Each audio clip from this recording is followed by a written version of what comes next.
Fungi live nearly everywhere on Earth, feeding on dead plants and animals. But in South America, one fungus has teamed up with ants to feed on fresh leaves. Over the last 50 million years, this fungus experimented with different ant farmers and unfamiliar foods.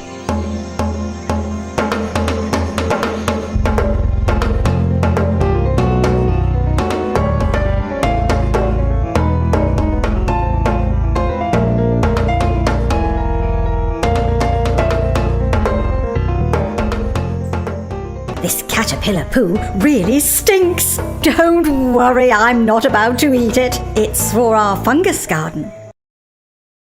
I'm a scavenger like most ants. All day long, I bring dead insects back to my nest.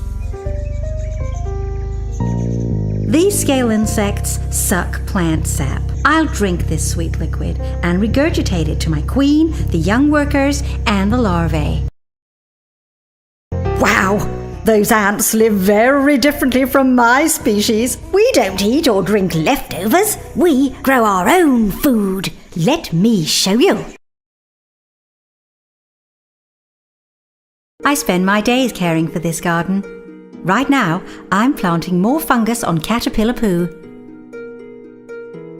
Do you see these tiny white threads? This is the fungus we eat every day. Our larvae eat this too. They also live in the garden. Our fate is to be eaten. That's the price we pay for food and shelter. Scientists think that ants started to farm this fungus 50 million years ago, but the fungus could also live alone and reproduce with spores released from their mushrooms. In this garden, we stopped making mushrooms because ants cannot eat them. That means no more sexual reproduction for us. A parasite fungus can attack the fungus gardens.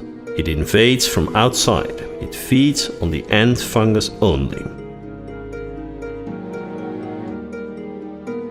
This parasite can completely destroy us, but the ants can fight it. We grow bacteria on our bodies that make antibiotics to kill this parasite. It's hard work to keep our garden healthy. The garden doesn't grow large, but there's enough food for our colony. We're fewer than 100 ants.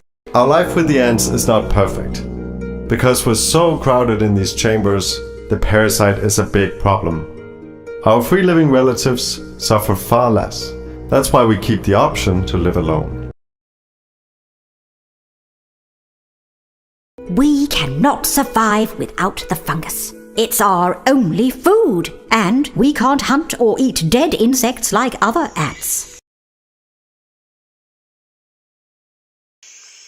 25 million years ago, one fungus gave up life without ants. Now it could become a better partner for the ants. Completely abandoning mushrooms allowed this fungus to evolve special bags where sugars and fat accumulate. New types of farming ants evolved to exploit these Gongolidia food packages. They're like fruit and easy to harvest. We Trachymyrmex ants can digest them quickly. When young queens fly out to start new colonies, they take a small piece of us. So the new gardens will be our exact copies. Being carried by queens is much more efficient than relying on the wind to drop our spores in good places. We are now fully committed to reproduce without sex. But becoming a clone led to a problem for the fungus. How to create new genetic variation. The fungus changed very little until a few million years ago, but losing sexual reproduction allowed one remarkable modification. It evolved extra copies of genes in its cells. Just like many crop plants that humans grow, this extra DNA somehow allowed the fungus gardens to become bigger. We grow better now. But when some foragers bring back flowers lying on the ground, we struggle to digest these. Our fungus can't really cope with leaves and flowers, not like other ants living nearby. Come and see. I see thousands of them every day. They don't seem aggressive. Let's go find out what they're up to. Hello there. Why do you carry all these leaves and flowers? Well, we cut these from trees to take to our fungus farm. You're kidding me. You grow a fungus that likes fresh stuff? Yep, surprised? We chew these leaves into a pulp.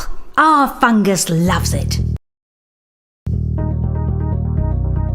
2 to 3 million years ago, something very special happened to one ant fungus. Scientists think that the DNA of 3 or 4 different gardens was combined into one fungus. Now there was a bigger variety of genes and it was ready to face new challenges.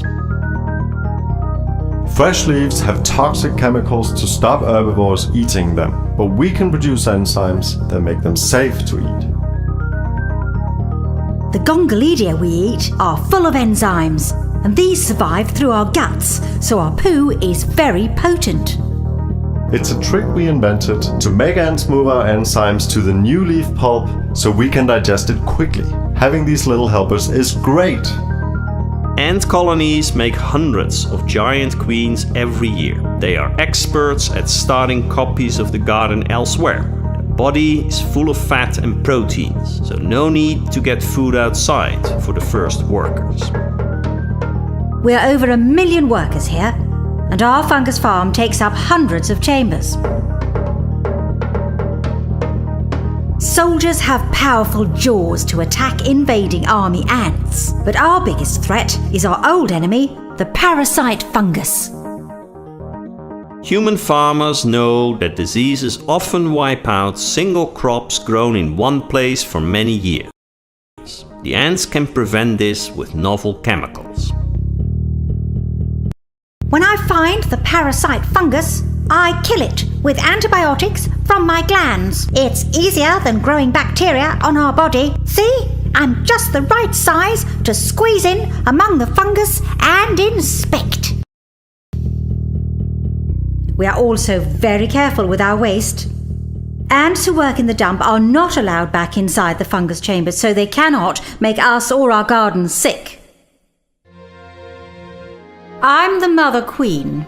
10 years ago, I mated high up in the air with several males from different colonies. That was more risky, but it means a wider mix of genes for my workers. It makes them more resistant to each other's infections.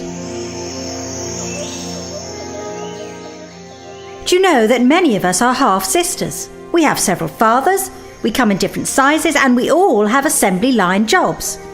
Good that your queens could change their mating behaviour. My mum said that all my sisters and I have the same father. We were lucky to get this more productive fungus in our farms, but we also changed our method of work, and colonies became huge. Together with the fungus, we are an awesome plant-eating machine.